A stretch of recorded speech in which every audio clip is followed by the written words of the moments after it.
संत संगे सर्व काळ अखंड प्रेमाचा कल्लोळ पंढरीचा वार करी वारी चुकोणी दिहरी चंद्रभागे स्नान तुका मागे हे चिदान पंढरीचा वार करी वारी चुकोणी दिहरी महायोगपीठे तटे भीमरथ्याम वरम पुंडरीकाय दातुं मुनींद्रैः समागत्य तिष्ठन्तमानंद कंदम परब्रह्मलिंगम भजे पांडुरंगम. मंदिर कशाचे?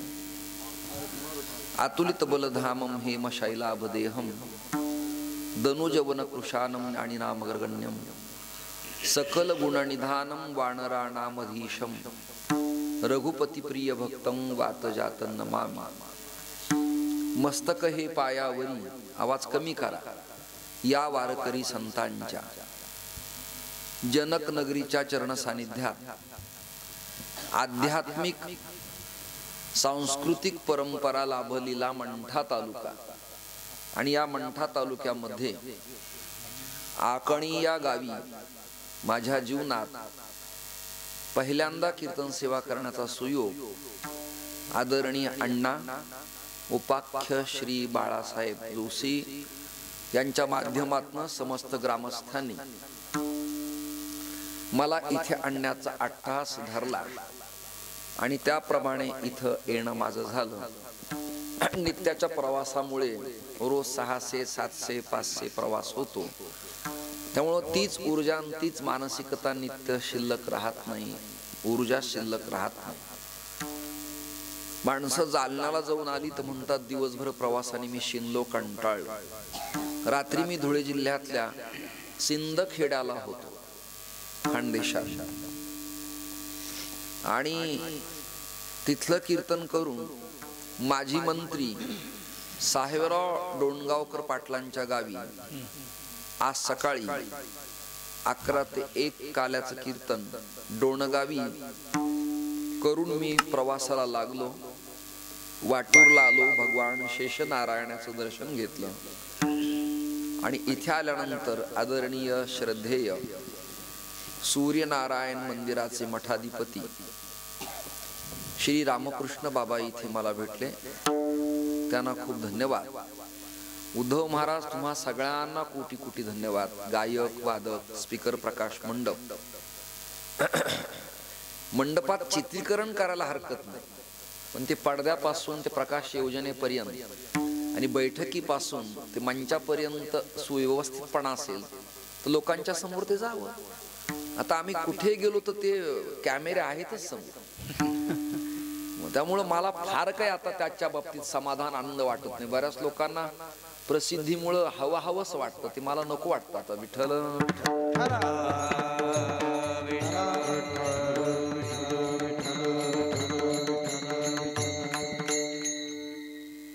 तसं वातावरण अनुकूल असेल तर करायला हरकत नाही. आता उदाहरणार्थ मी आमच्या मचेंद्रगडच्या नारळी सप्ताहात कीर्तनासाठी गेलो होतो. 40-45 हजार समाज होता, तिथे हरकत नाही.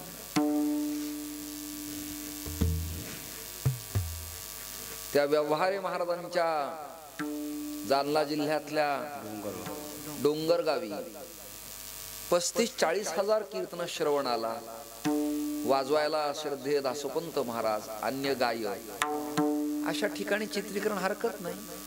ते चेहरे टिपताना प्रसन्न चेहरे पण अपेक्षित आहेत ना चित्रीकरणात. आमच्या नशिबाने कंटाळलेले, थकलेले, कष्ट करणारे आणि त्यांना खुलवण्यासाठी आम्हाला प्रवास सहन करून पुन्हा त्रास सहन करावा लागतो. विठ्ठल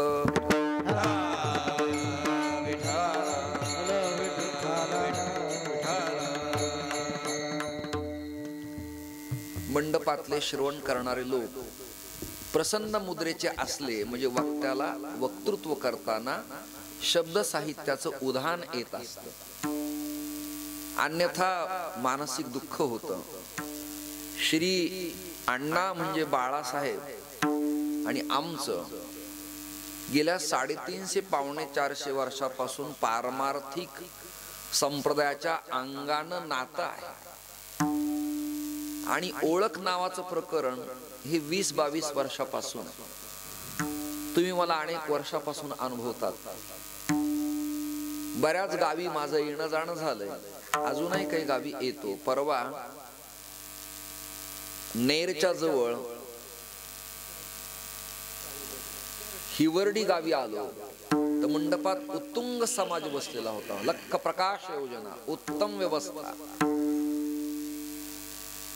आजचा अभंग काय निवडावा म्हणून मी सगळ्यांच्या पाठातला कंठस्थ असलेला, प्रमाण देण्यास सोयीस्कर सोपा, जवळचा पण अर्थापासून वंचित असलेला अभंग या आकणी गावी हरिकीर्तन सेवेसाठी निवडलेला आहे.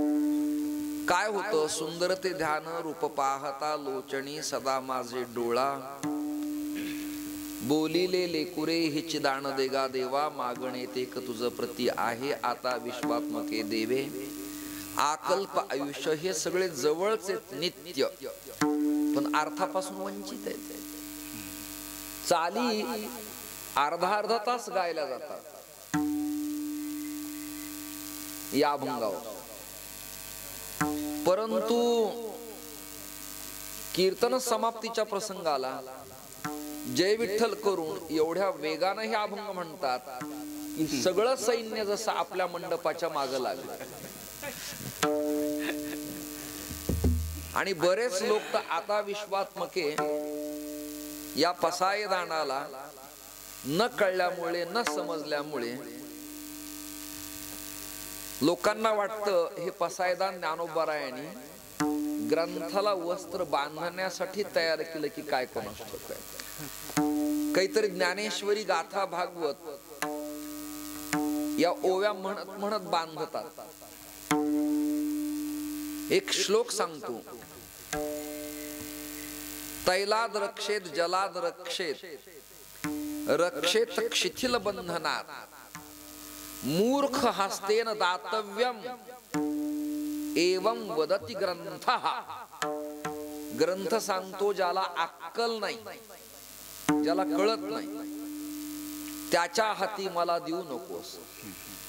तैलाद रक्षेत, तुमची भावना मोठी आहे. आता पाहिलं कुणी अगरबत्त्या लावतो, कुणी स्त्रिया ग्रामीण भागातल्या चिमूटभर साखर तिथे टाकतात, कुणी गुळाचा खडा आणतात, कुणी एवढुले नैवेद्य आणतात आणि त्या देवासमोर ठेवतात. मग ते रोज निर्माल्य काढलेलं नाही, वस्त्रमाळा काढलेल्या नाहीत, कलश स्वच्छ नाही, कापूर आर्तिक्य दीप नित्य निरांजन नवी नाही, पडलेलं बचकभर हळदी कुंकू ऍसिड युक्त तसंच तिथे, खारी खोबरं, गेल्या 5-7 दिवसाचं वाळलेले नागविलीचे पानं.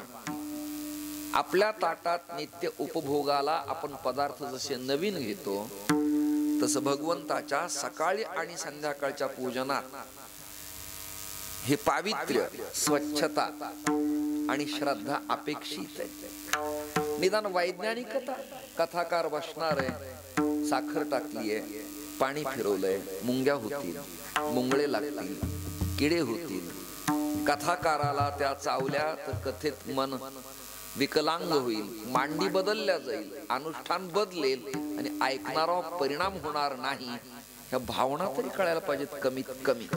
म्हणून तैलाद रक्षेत, भावनेपोटी तुम्ही समय लावाल तिथे. भावना चांगली आहे पण ती भावना अतिरेकाची नसावी, श्रद्धा असावी पण ती अंध नसावी. समय लावतात उंदीर, मांजर, कुत्रा, गाय, ज्याला कळत नाही त्याच्या हातात टाळपाखा, वजबिणा, चोपदाराची काठी आली आणि धक्का लागला तर समय सांडते आणि त्यातलं तेल गाथा, ज्ञानेश्वरी, भागवत किंवा जो ग्रंथ असेल त्या पानावर तेल पडतं. तेल पानावर पडलं की ग्रंथाची पानं निकामी होतात, चोपडी झाली की त्याला उंदर कुरतडतात, त्याची बाइंडिंग निघून जाते. तैलाद रक्षेत जलाद रक्षेत, भावनेपोटी कलश स्थापन केलाय. कळस आणि कलश यात फरक आहे, अक्षर एक बदल आहे. कळस शिखरावरती स्थापन करतात आणि कलश खाली मांडतात. मांडल्यावर त्यात अनेक तीर्थांचं आवाहन केलं जातं, प्रार्थना केल्या जाते. नंदिनी नलिनी सीता मालती च मला पहा. जगातले सगळे तीर्थ त्या कलशात येतात. वैज्ञानिकता अशी कॉपर धातू येतो आणि कॉपर धातूतलं पाणी 7 दिवस ठेवलं आणि ते पाणी 7व्या दिवशी आंब्याच्या पल्लवानी यजमान पती पत्नीच्या ऐकणाऱ्यांच्या अंगावर शिंपडलं तर त्यांना त्वचा इन्फेक्शन होत नाही, फंगल इन्फेक्शन होत नाही, हाड ठिसूळ होत नाही. ती वैज्ञानिकता आहे. आणि अभंग म्हणायचा आहे, मग तीर्थ उठवा उठवा. मग निर्माल्य म्हणजे सुकलेली फुलं, आंब्याचे डहाळे, कर्दळीचे पान किंवा जे लावला असेल ते काढायचं आणि पाण्यात विसर्जित करायचं. पुरोगामी सुधारक आम्हाला आता सांगतात की फुलं, फळं, पल्लव पाण्यात टाकू नका, पाणी प्रदूषित होतं. तुझं वाक्य आम्ही स्वीकारतो, ठीक आहे, चांगली गोष्ट, सुधारणा करतायत. सांडलोटीचं गावातलं पाणी नदींच्या माध्यमातून तीर्थात चाललं, याचं काय? याचं काय? याला कोणी प्रतिबंध घालेल का? फ्लॅश शौचालय बांधलं आणि आउटलेटचं पाणी नालीच्या माध्यमातून नदीतनं ओढ्यातनं नदीतनं सागरात चाललं. पर्यावरण बदलायला. फुलं आणि जुन्या पात्रावळी निर्माल्य नदीत टाकलं तर नदी त्याला लोंढ्या बरोबर फेकत असते आणि ते निर्माल्य मातीच्या कडेला जाऊन बसतं, त्याचं मातीत रूपांतर होतं, त्याचा व्यत्यय येत नाही. हा, फायबरचे ग्लास, प्लास्टिकच्या पत्रावळी, यूज अँड थ्रूचे चहाचे पेले, या गोष्टी घातक आहेत. ज्यावर बोलायला पाहिजे त्यावर सुधारक बोलत नाहीत आणि जुन्या धर्म नीती न्यायावर टीका करतात, ते आपलेच. विठ्ठल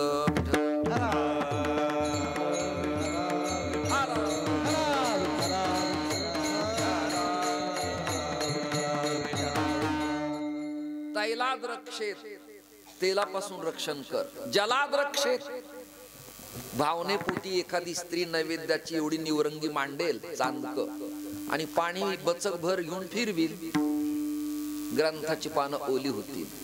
पूर्वी प्रिंटेड ग्रंथ नव्हते, मोडी संस्कृत देवनागरी भाषेत गेरू आणि टाकानं अक्षर कोरत असत आणि ती शाई कागदावरची पाणी लागल्यावर पांगायची. जरा नीट निरीक्षण करून पहा. शाई पांगली की ग्रंथाचं वाटोळ होतं. तैलाद रक्षेत, जलाद रक्षेत, जल म्हणजे पाणी, तैल म्हणजे तेल, रक्षेत शिथिल बंधनात. ज्याला नीट ग्रंथ बांधता येत नाही त्याच्या स्वाधीन मला करू नका, ग्रंथ सांगतो. रक्षेत शिथिल बंधनात, बांधताना दोरी आपल्याकडे असावी आणि असा करून ग्रंथ बांधावा. रक्षेत शिथिल बंधनात, ढिल्ल बांधलं आणि कदाचित चौरंगावून व्यासपीठावरून ग्रंथ खाली पडला तर पानाचे चारीही टोक मोडल्या जातील, तुटल्या जातील, फाटल्या जातील, भंग पावतील. म्हणून रक्षेत शिथिल बंधनात, मूर्ख हस्तेन दातव्यम एवं वदति ग्रंथः. म्हणजे या कथा कीर्तनातल्या आपल्याला सूचना आहेत, परिवर्तनाचे चिन्ह आहेत, माहिती आहे. म्हणून मंडपात माझा रोज 8 तास युट्यूबला सर्च करा.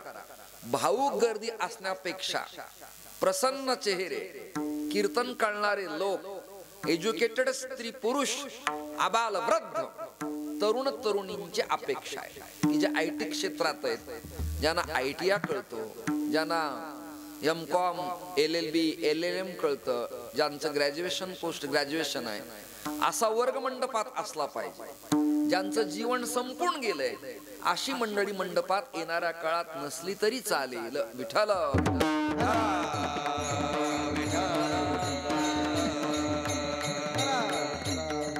बघा, महाराष्ट्रात अन्य जे पंथ आले त्या पंथात शिकलेल्या स्त्रिया आणि शिकलेल्या पुरुषांची गर्दी आहे.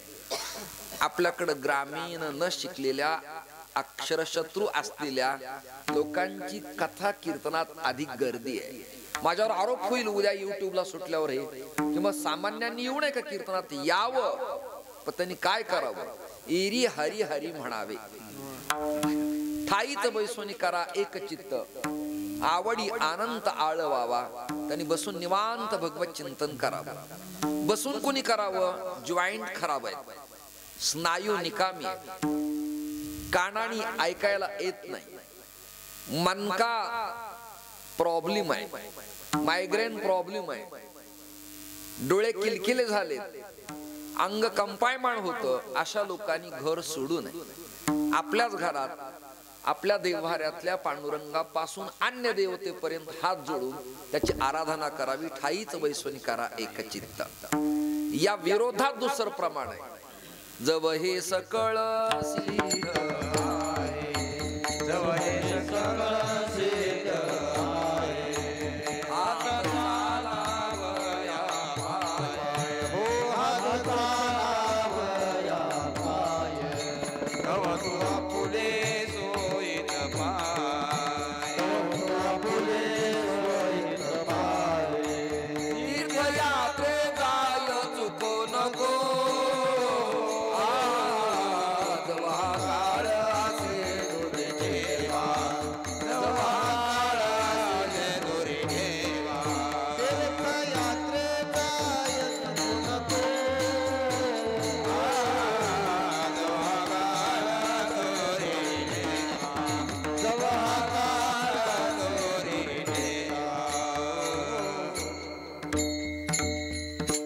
अशा जुन्या चौकडा भजनाच्या चाली आणि उत्तम स्वरात गायल्या की ऐकणाऱ्यांच्या कानावर माधुर्य येत.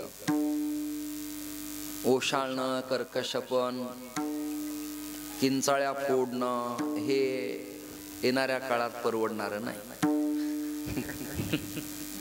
फिल्टरनं खराब पाणी प्रदूषित स्वच्छ करता येईल. माझं विधान ऐका, टाळ्या द्यायला शिकले लोक. घरातलं क्षारयुक्त पाणी फिल्टरच्या माध्यमातून स्वच्छ करून तुरटी टाकून गाळून पिता येईल. बरोबर आहे ना? एसी रूम मध्ये कीटक जंतू न येता घरात स्वच्छ हवा घेता येईल.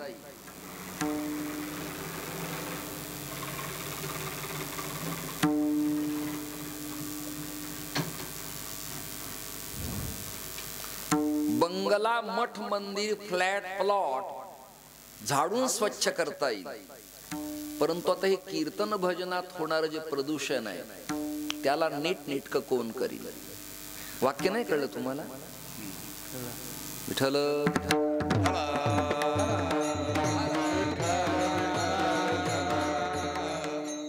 अभंग म्हणण्यात प्रदूषण, गवळणी गाण्यात प्रदूषण, वाजवण्यात प्रदूषण, एवढा कर्कशपणा. ते जर मोठं वाजलं तर छातीत अटॅक येऊन मरतो की काय अशी भीती वाटली.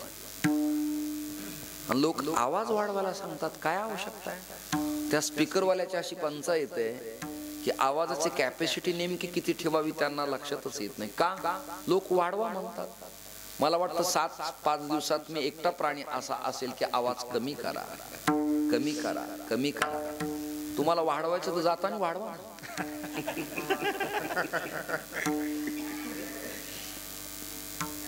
आपल्यातल्या आपल्यात कळलं तरी पुष्कळ झालं. बऱ्याच ठिकाणी टावर खाली रेंज नाहीये. विठ्ठल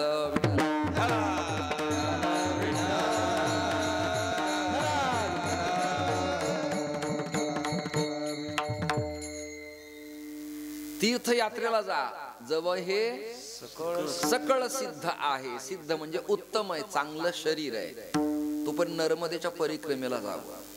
हरिद्वार, काशी, सप्तपुऱ्यांना जावं. मी अजून नर्मदेला गेलो नाही.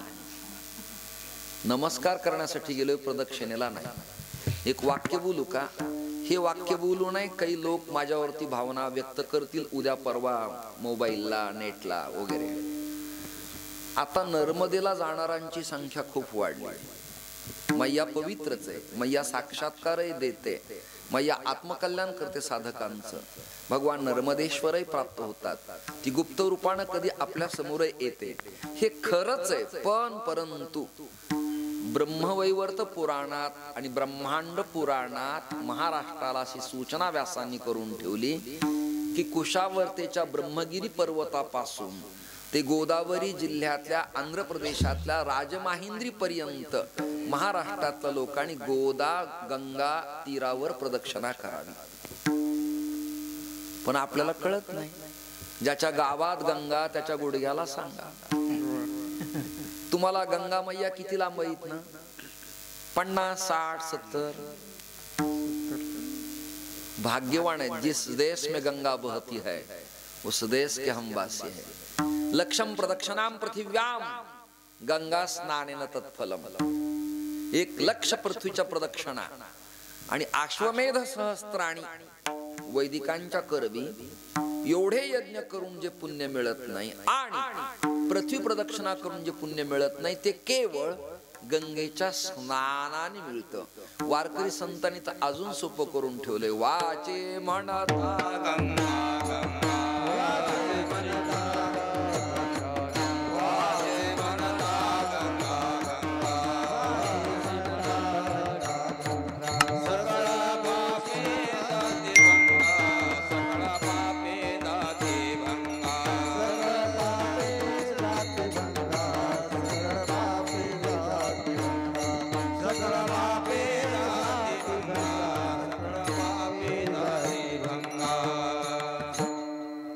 करून ठेवलं. काही लोक म्हणले गीता वाचायला आम्हाला वेळ नाही. आता या पोरांच्याकडनं मी बळच आधे कंठस्थ करून घेतो अन्वय परिच्छेदासहित.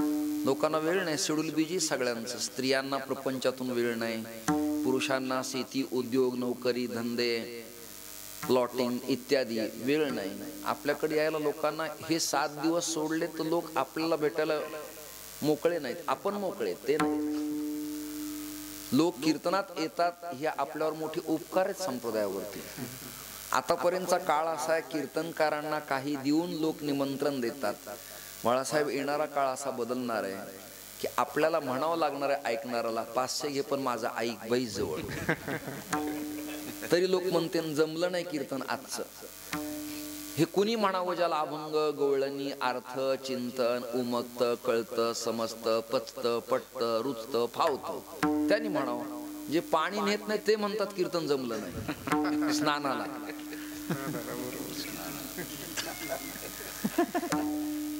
आणि बावळटांचीच गर्दी अधिक झाली. विठ्ठल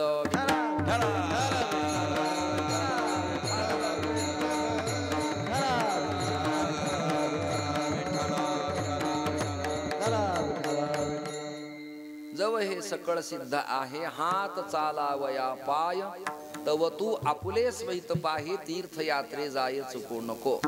तीर्थयात्रेला प्रतिबंध केला नाही पण पुढचं प्रमाण याच्या विरोधातलं देतो तुम्हाला मी. तीर्थयात्रा करून जर मानसिक बदल नसेल तर न गेलेलं उत्तम.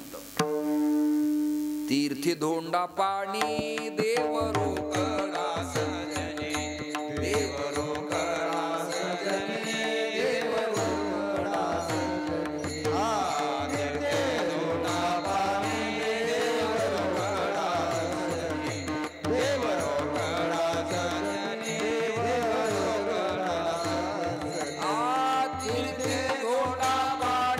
देव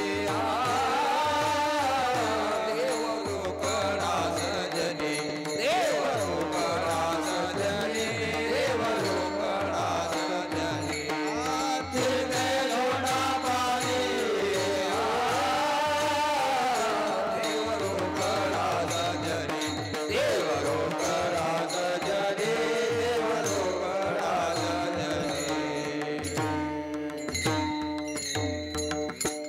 काशी यात्रा करून आल्यावर आपल्या धर्मामध्ये एक विधी आहे त्याचं नाव आहे मावद. अनुनाशिक आहे ते, त्याला मावंद म्हणतात ग्रामीण लोक. पण मावद मी आणि माझं संपवणे त्याचं नाव मावद. पण लोक हौसाने सांगतात मी आता परवा 4 धाम करून आलो, मी काशी करून आलो. मला तरी बदल नाही तुझ्यात अजून. बदल काय? 19 वर्ष वारीत चालला पण आल्या आल्या गावाकडे भावाचा बांधटोक करला. काय बदल? 50 गळ्यात माळ आहेत, पोळ्याला बैल सजवावा तशा. नाही कळत तुम्हाला? पण गावी आल्यावर भावाची गाय याच्या शेतात शिरल्यामुळं भाऊजाईच्या डोक्यावर त्यांनी कुधळ फिकून मारली. काय फायदा आहे? फायदा काय? नवरात्रात दिवा लावायचा, कुंकू लावायचं, परडी भरायची आणि सासून सुनेला शिवी घालायची. तिला उपवासाचं फळ मिळणार नाही मिळणार. मळवट भरा, परड्या घ्या, टेंभे लावा, नाही तर माळा घाला, काही फरक पडत नाही. मानसिक बदल काय? तुमच्या चारित्र्यात, वागण्यात परिवर्तन काय? तो बदल अपेक्षित आहे ना, अन्यथा काय उपयोग आहे? त्याचा उपयोग नाही. अजून एक प्रमाण सांगतो तुम्हाला मी. विठ्ठल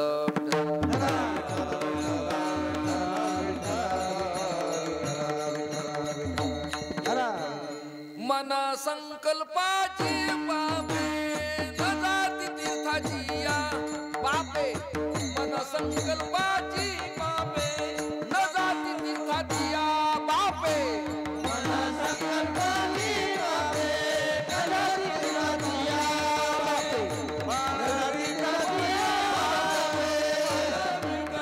या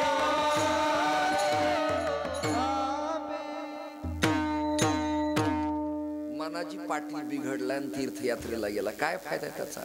मन संकल्पाची पापे न जाती तीर्थाची या बापे.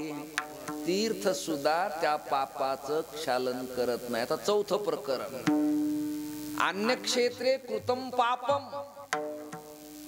ग्रामीणला, खेड्याला, गावात, शेतात, डोंगरावर, पर्वतावर, कुटियात, कोपीत, गोठ्यात, शेतीत, कर्म, नोकरी, व्यवसाय करताना घडलेलं पाप क्षालन करण्यासाठी तीर्थात जावं. पण पुढचं वाक्य आहे का?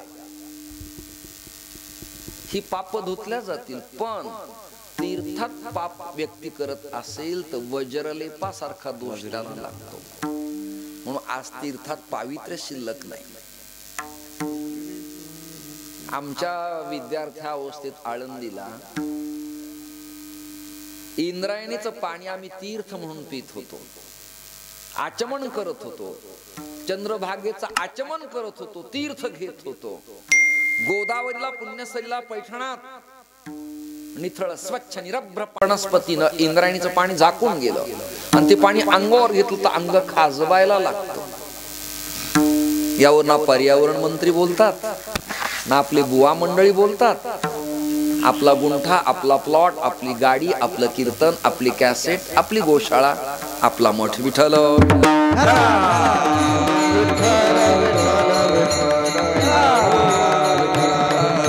माझी वैचारिक धारा जरा स्वतंत्र आहे. तुम्हाला पटेल न पटेल मला घेणं देणं नाही. मी आलोय ते बोलतोय. आता इथे भागवत का रामायण काय चालू ते चालू आहे. इथे एक जवळ नादी, ती अंडरग्राऊंड आहे का? बोला ना, बोला बोला. उघडी स्वच्छ पावसाळ्यासारखं पाणी वाहून जात नाही.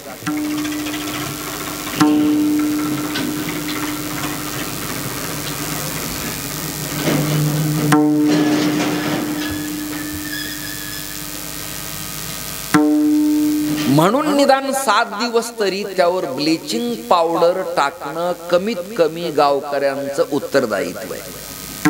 नाही कळलं माझं वाक्य तुम्हाला? ब्लिचिंग पावडर ग्रामीण रुग्णालयात भेटते. ती निर्जंतुकीकरण, कोरोना सारखी महामारी आहे. टापटीप पावित्र्य. पूर्वी गावातल्या स्त्रिया एकर भराचं प्रांगण झाडायच्या सप्ताहाच्या काळात भावनेपोटी, आणि काकडा आरतीच्या वेळेला रांगोळ्या टाकून, सडे टाकून पटांगण स्वच्छ असायचं. आता ती स्वच्छता संपली आहे, ती टापटीप संपली आहे. कपाळभर कुंकू, हातभर चुडा, अंगभर वस्त्र, भांगी सिंदूर भरलेला, आणि त्या सुवासिनी निरांजन हातात घेऊन सकाळी सहस्त्र दीप दीपे कैसी भगवंताची आरती करण्यासाठी येत असायच्या. तरी तुमच्या गावचं एक कौतुक मला करावंसं वाटेल. मी नाही आलो मंडपात, मी पाहत होतो त्या घरातनं की अनेक स्त्रिया हातात निरांजन घेऊन भगवा दीप प्रज्वलन सोहळ्याला उपस्थित होतात. तुमच्यामुळं परमार्थ टिकून आहे. विठ्ठल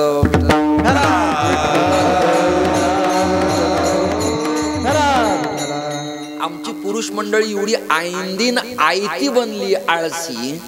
स्नान करून बाथरूम मध्ये ओल्या कपड्यासहित तसाच तासभर उभा राहतो.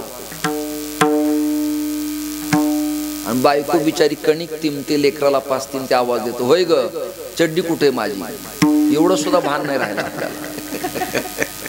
खुलतच नाही तो, हे काहीच यांना सुद्धा दुःख नाही. विठाला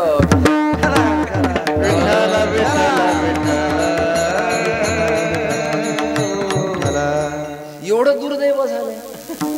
स्त्रिया पित नाहीत अजून, चांगलं आहे. गांजा नाही, गुटखा नाही, बिडी नाही, सिगारेट नाही. त्यांच्यामुळे संस्कृती टिकून आहे गावागावात. आज नैवेद्य, आरती, कुलधर्म, कुलाचार, दिंडी, प्रदक्षिणा, रांगोळ्या, कलश, तुळशी, ही आमची मंडळी बघा. भारतात आल्या एकत्र तर फक्त महिलाच येऊ शकतात. आता पक्ष नाही, नेते नाही, महाराज नाही, एवढी किंमत आहे यांच्या. पुरुष मंडळी वाटतं तिथं आपापले हिस्से करून बसली आहे. आपलंच काश्मीरी पण काहींच्या कृपेने वेगळं जसं दिसतं तसं आपलेच लोक पण कोणी कुठे, कोणी कुठे, कोणी कुठे, कोणी कुठे. तुम्ही मात्र एक संघ आहेत म्हणून मी तुम्हाला रिस्पेक्ट दिला. मी पुढे या म्हणालो, पुढे या. जे ऐकतात त्यांना तरी पुढे घ्यावं निदान. अजून काही भाव सांगतो. गळ्यात उद्धव महाराज समजा एखाद्या तरुणाच्या माळ नसेल, माळ घालू नये असं माझं मत नाही, पण नसेल तर त्याला आपल्या गावातल्या महाराजांनी आता जवळ घेतलं पाहिजे. बाळा इकडे बैस, तू कितवीला आहेस? 12वीला. तू काय करतो? BCom करतो. तू IT आलाय. तू काय करतो? D.Ed. तू काय करतो? M.Com. तू काय करतो? LLB. तू काय करतो? BCA करतो. बैस बेटा, तू काय करतीस? मी नर्सिंग कोर्स करते, मी D.Ed ला, मी MS संस्कृत करते, मी B.Ed आहे, मी B.Ped आहे. बैस, मी ॲग्रीला आहे. बैस. तुला हरिपाठ आवडतो? ती म्हणते आवडतो, पण आमच्या गावात शिकवणारच कोणी नाही. मग आपण लगेच म्हणतो माळ असली तर आपल्या संप्रदायात प्रवेश आहे. हे प्रतिबंध करू नका. तिला जवळ घ्या, त्यांना जवळ घ्या, तोंडावून हात फिरवा, प्रेम द्या. ती माणसं निदान येणाऱ्या काळात तुटायची नाहीत. भारत अखंड होईल, महाराष्ट्र शिवराज्य होईल. ही भूमिका गरजेची. इस्लाम कुळातले मौलवी न कळणाराला आझान आझाद नमाज शिकवतात. आपल्यात 7 दिवस सोडले तर परमार्थाचं गावात कंटिन्यू वातावरण प्रार्थनेला शिल्लक आहे काय? मला उत्तर द्या कोणी. अजिबात. देव आणि पुजारी हे दोघच एकामेकाला काय विचारतात ते विचारतात. गावाचा तसा संबंध नसतो. गाव बदललं पाहिजे. वृक्षारोपण अपेक्षित आहे. गर्भातल्या बालिकेची सोनोग्राफी करून भ्रूण हत्या करू नये, गायींच्या कत्तली करू नयेत, वृक्ष तोडू नये. मी प्रमाण देतो तुम्हाला, माझ्याकडे बिना प्रमाणात बोलणार नाही. भ्रूणवैर हत्या नका उगवू सूड, भ्रूणवैर हत्या नका उगवू सूड, भ्रूणवैर हत्या नका उगवू सूड. पुढे होईल जड भोगावया, पुढे होईल जड भोगावया, म्हणून आम्हाला कोणी नवीन प्राध्यापकांनी लगेच व्याख्यान ठोकू नये की कीर्तनात हल्ली महाराज लोकांनी स्त्री भ्रूण हत्या होऊ नये यावर बोललं पाहिजे. अरे संतांनी तेव्हाच लिहून ठेवलंय. पर्यावरणातला कोणी उठतो ना आम्हाला सांगतो वृक्षारोपणाबद्दल महाराज तुम्ही बोला. काय बोला? वृक्ष तोडणारे तुझेच कार्य करते आणि तोडू नका म्हणून कीर्तनात सांगायला तुझेच कार्य करते. वाळू उपसा करू नका असं सांगायला मंत्री झाल्यावर तूच आम्हाला कळलं का? आणि कीर्तन झाल्यावर रात्री ट्रॅक्टर जिसेबा लावायला तुम्ही काय करणार कीर्तनकार? सांगा ना तुम्ही. तास 1.25 तास अखंड गाव तुमच्या ताब्यात जन्मजन्मांतरात 1.25 तासात काय बदल करता येतो कल्पना करा तुम्ही. 25 वर्ष 16 वर्ष आई वडिलाकडे राहिलेल्या मुलीला लग्न झाल्या झाल्या महिन्यात तिच्यात बदल व्हावा अशी अपेक्षा करावीच का? बदल व्हावा पण धीरे धीरे हळूहळू डाहाळे बदल अपेक्षित आहे. म्हणून संप्रदायात येणाऱ्या काळात सॉफ्ट संप्रदाय म्हणून लवचिक होणं येणाऱ्या काळात गरजेचं आहे. आपल्याला स्त्री पुरुषांना जवळ घेतलं पाहिजे, परमार्थात वृद्धिंगत केलं पाहिजे, ध्वजा स्वच्छ लावले पाहिजे, पखावज वाजवताना पखवाजावरती वस्त्र असलं पाहिजे, विनेला गवसणी असली पाहिजे, टाळांना गाद्या असल्या पाहिजे. आणि वक्तृत्व करणारा कीर्तनकार न मानता श्री नारद आणि श्री नामदेवराय त्यांना मानलं पाहिजे. विठ्ठल